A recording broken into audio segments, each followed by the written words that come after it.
A light magnitude 3.4 earthquake hit 12.9 kilometers, 8 miles, away from Loikaw, Kayah State, Myanmar, in the afternoon of Sunday, June 22, 2025 at 5:53 p.m. local time. Asia, Yangon GMT plus 6:30. The depth of the quake could not be determined, but is assumed to be shallow. The quake was not felt, or at least not reported so. First to report, Raspberry shake after 17 minutes.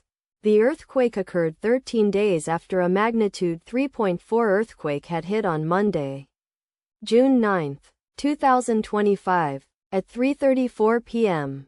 GMT plus 6:30 local time, in 90 kilometers, 56 miles, distance to the northwest. Data source from Volcano Discovery.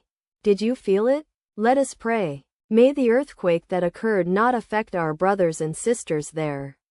May the earthquake not happen again. And may God protect everyone. Amen.